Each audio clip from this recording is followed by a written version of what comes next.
Juan Kapitulo 11. Ang pagkamatay ni Lazaro. May usa ka tawo nga nagsakit. Ginganlan siya Lazaro nga taga Betania. Ang lungsod sa iyang mga igsuon nga si Maria ug si Marta. Mao kini ang Maria nga mibubo og pahumot sa tiil sa Ginoo ug gipahiran kini sa iyang buhok. Si Lazaro iyang igsuon. Busa ang magsuon nga si Maria ug si Marta nagpadalag balita kang Hesus nga nasakit si Lazaro, ang suod niyang higala. Sa pagkabalita ni Hesus niini, miingon siya, dili siya mamatay ni ining sakita. Nahitabo kini aron kapasindunggan ng Dios ug pinaagi ni ini kapasidunggan usab ang anak sa Dios. Gimahal ni Hesus ang magsuon nga si Marta, Maria ug Lazaro. Sa pagkabalita niya nga nasakit si Lazaro, nagpabilin usa siya duha pa ka adlaw ni adtong dapita. Unya miingon siya sa mga tinun-an, mamalik kita sa Judea. Ang mga tinun-an mitubag, magtutudlo dili pa dugay na ang mga tawo nagtinguha pagbato kanimo. Nganong mobalik ka man didto? Si Hesus miingon, may 12 katak na ang usa ka adlaw, dili ba? Busa ang tawo nga naglakaw sa adlawng dako dili madagma kay hayag man. Apan kung maglakaw siya sa gabi, madagma siya kay ngitngit man. Gisulti kini ni Hesus og bidugang pagayod siya pag-ingon, ang atong higala nga si Lazaro natulog apan adto ako aron pagpukaw kaniya. Ang mga tinun-an mitubag, kung natulog lamang siya Ginoo, mamaayo siya. Ang buot ipasabot ni Hesus mao nga si Lazaro namatay na apan abi nila ug si Hesus naghisgot og natural lang nga pagkatulog. Busa kisultihan sila ni Hesus sa walay lipod-lipod, patay na si Lazaro, apan tungod kaninyo nalipay ako nga wala ako didto uban kaniya aron motuo kamo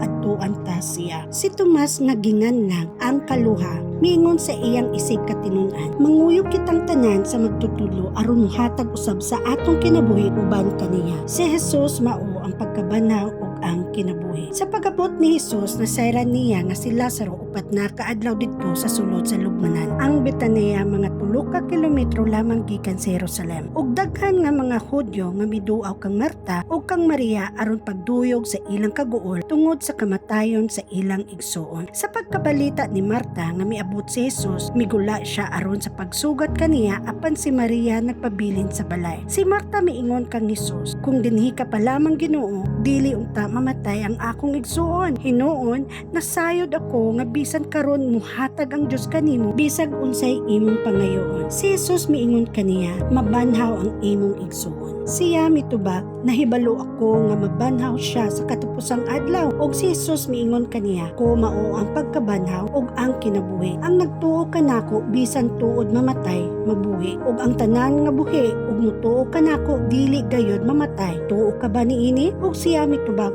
oo Ginoo, mituo ako nga ikaw ang Mesiyas, ang anak sa Dios nga gisaad nga moani sa kalibutan. Mihilak si Hesus. Human kini isulti ni Marta, mibalik siya og gitawag sa tago ang iyang igsuon nga si Maria ug giingnan, aniya ang magtutudlo ug nangita siya kanimo. Sa pagkadungog ni Maria niini, mintindog dayon siya ug midali pagula aron pagtagbo kang Hesus. Si Hesus wala pa moabot sa lungsod ni ining higayuna. Didto pa siya sa dapit diin siya tagbuan ni Marta. Ang mga tao nga dito sa balay uban kang Maria aron pagduyog sa iyang kaguol, misunod kaniya sa pagkakita nila nga mintindog siya ug midali pagula. Abi nila nga muadto siya sa lubong aron paghilak didto. Miabot si Maria sa dapit diin didto si Hesus. Sa pagkakita niya kang Hesus, mihapa siya sa tiilan ni Hesus ug miingon, Ginoo, kung dinhi ka pa lamang dili unta mamatay ang akong igsuon. Pagkakita ni Hesus nga naghilak si Maria, ingon man ang mga tao nga mikuyog kaniya, nagtandog siya pag-ayo ug nanghupaw siya. Hain mang lubganan ninyo siya gibutang. Nangutana siya kanila, dali ngari og tan-awa Ginoo. Mitubag sila ug ninghilak si Hesus. Tungod niini ang mga tawo miingon, tan-awa pagkadako gayod sa iyang pagkigugma kang Lazaro. Apan uban miingon, dili ba giayo man niya ang buta? Nganong wala man siya makapugong sa kamatayon ni Lazaro? Gibanhaw ni Hesus si Lazaro. Nagtandog na usab ang pagbati ni Hesus ug miadto siya sa lubnganan. Usa kini kalangog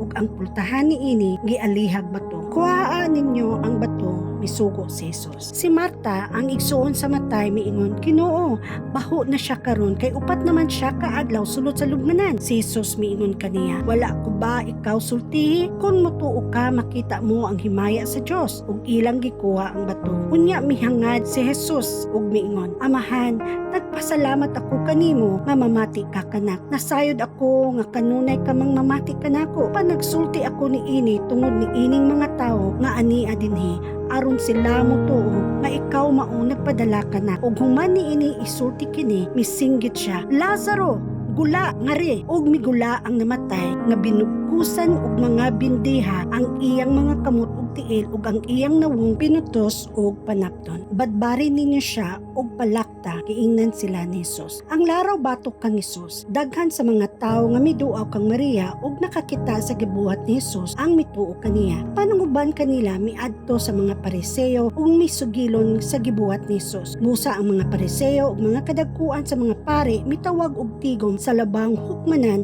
ug miingon, unsa may atong buhaton nga kining tawhana naghimo magdaghang milagro kung pasagdan ta siya ang tanan motuo kaniya. Unya manganhi ang kadagkuang Romanhon ug gun-ubon nila ang templo ug ang tibuok nasod. Usa kanila nga ginganlag Caifás ang pangulong pari ni adtong tuiga miingon, way hibang kaagan, wala ba kamo mahibalo nga mas maayo alang kaninyo ang usara ka tawo ang mamatay alang sa katawhan kaysa malaglag ang tibuok nasod? Gisulti niya kini dili sa iyang kaugalingong kagbubuton kundi ingon nga pangulong pari ni adtong tuiga. Nagtagna siya nga si Jesus kinahanglan mamatay alang sa mga Hudyo ug dili lamang alang kanila kundi aron pagtigom ug paghiusa sa nakatibulaag nga mga anak sa Dios. Sukad ni adtong adlaw ang kadagkuan sa mga Hudyo naglaraw sa pagpatay kang Jesus. Tungod niini si Jesus wala na magpasaya-saya paglakaw didto sa Hudiya. Miadto hinuon siya sa usa ka dapit nga duol sa kamingawan sa usa ka lungsod nga giganlag Ephraim. Diin nagpabilin siya uban sa iyang mga tinun-an. Ang kasaulugan sa pagsaylo duol na ug daghan ang nanungas ngadto sa Jerusalem gikan sa kalungsuran aron pagtuman sa seremonyas ug pagpanghinlo sa dili pa moabot ang kasaulugan. Nangita sila kang Jesus ug samtang nagkapundok sila didto sa templo nagpangutan-anay sila, unsa may inyong hunahuna? Mutambag kaha siya sa kasaulugan? Ang mga katagkuan sa mga pari ug ang mga Pariseo nagsugo nga kung masayod hain si Jesus kinahanglan itaho niya kini aron madakop nila siya.